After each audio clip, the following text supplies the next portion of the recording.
We need to talk about lynching the deplorables. Not that I'm in favor of it, mind you, but I was very surprised by who is against it. And that would be Chris Hedges, a former foreign correspondent for the New York Times for like 15 years. And he's got a Pulitzer, and he's about as left-wing as you can possibly imagine.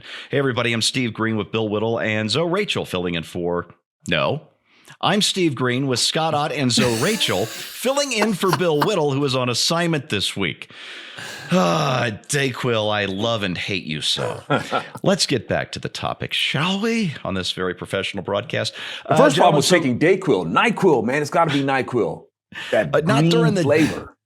Day, or you won't even be able to see me in the chair. I'll be on the floor drooling on myself. NyQuil with a coffee chaser, man. Espresso chaser, if anything. That's a weird combination of flavors for you. That'll wake you up in itself. Oh, that's nasty. All right. Back to the topic, which is lynching the deplorables. So this Chris Hedges, he really doesn't like the January 6th protesters, okay? He accused them of Christian nationalism, white supremacy, blind support for Trump, and embrace of reactionary, fact-free conspiracy theories. That's a quote from I think the first paragraph of the essay he published this week on his own site. I can't remember the name, but we can put a link underneath the video here for you. He says so many bad things about January 6th protesters, Trump voters, pretty much everybody on the right. Nevertheless, he says the treatment that these January 6 protesters have received, the ones who have been arrested and kept in dark basements, incommunicado, and all the rest is a travesty. It is un-American. It is a deep, deep injustice. Zoe, I was heartened by this. Conservatives, we tend to not just be rule of law, not just law and order. I'm more libertarian. I believe in law and disorder because there aren't that many laws. But we have that law and order reputation, and locking people away incommunicado for 2 years awaiting their speedy trial is not very American. And the country has become so tribal over these last 10 or 15 years. Isn't it refreshing to see a diehard lefty actually come out in defense of everybody's rights? Yeah, man, I guess as the saying goes, even a broken clock is right twice a day. And, what I find ironic, man, is that, basically habeas corpus has been suspended for these people. They as far as I know, they don't get a hearing. They don't get to plead their case or anything like that. They're just thrown in detention.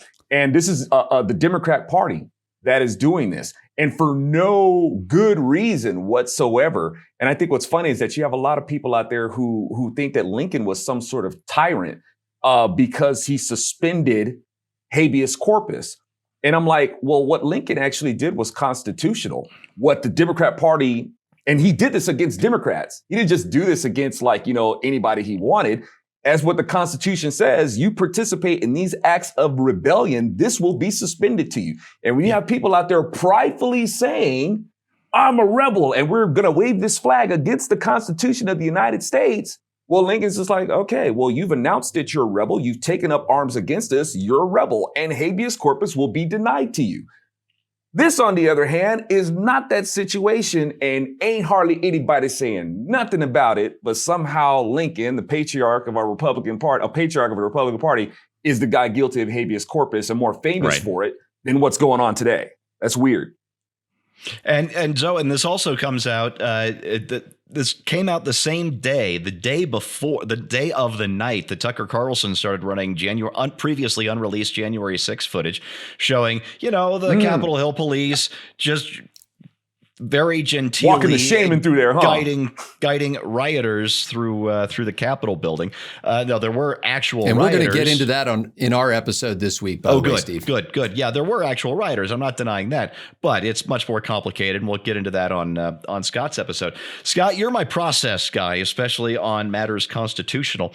And what I was not aware of is there was something called SAMs. It's special administrative measures that were implemented under the Clinton administration. And these are ways of keeping prisoners incommunicado, felons. And the idea was to prevent basically convicted mobsters and drug lords from ordering murders, executions from prison. Because as you know, if you've even watched The Godfather or Goodfellas, the mob guys maintain their connections even when they've been convicted and are in prison. But the use of SAMs was greatly expanded under George W. Bush after 9/11 to sock away people who may or may not have had terrorist inclinations. And it's been expanded radically under Joe Biden to keep January 6 rioters and protesters under similar conditions that were created for mob bosses and drug lords 25, 30 years ago. And one of the quotes from this article is from Chris Hedges. The vast majority of those caught up in the incursion of the Capitol did not commit serious crimes, engage in violence, or know what they would do in Washington other than protest election results. And here's where the process really comes into play, Scott. He quotes Joseph McBride, who's a lefty defense attorney, who warned that, and this is a quote, power is going to change hands. And I want you to listen to this kind of lengthy quote. This is important. McBride says, Democrats are not going to be in power forever. When power changes hands, that precedent is going to travel with it. If somebody else from the other side gets in and starts to target the people who are in power now, their families, their businesses, their lives, their freedom, then it's over. America goes from being a free democracy to a tribalist partisan state. Gosh, haven't we been warning about just that for a very long time? In a lot of areas, yeah, and there's always that kind of turnabout thing, and for whatever reason, when one party is in power, they always seem to act like they'll always be in power, and they do things that will later hurt them. Yeah. And in this case, I mean, obviously, one of the great things about being a citizen of the United States is that you are entitled to a trial, and that you can call witnesses, and that you can have a jury of your peers, and there's all kinds of great protections. You don't have to incriminate yourself, and all kinds of things like that. One of the most egregious things that this is all played out in is the fact that you can't get a speedy trial, even though you're supposed to get a speedy trial.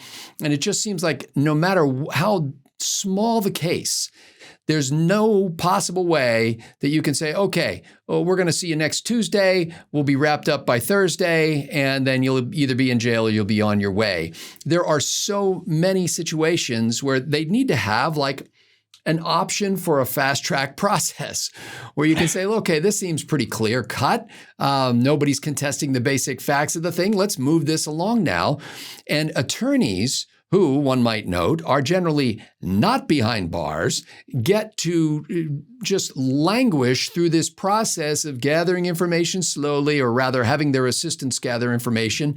And then eventually the judge is able to schedule a court date, and then somebody shows up and says, I object, and they reschedule it for 6 months later. And the whole time, you know, this guy may be sitting in jail cooling his heels, either because he can't afford to be out on bail or he's not permitted to be out on bail. So, you know, I think this is an abortion of justice, no matter the crime, no matter the situation, and, you know, specifically applied to this situation, the same thing. This is not a country where we should lock people up and say, okay, once we get things figured out, then we'll give you a fair trial.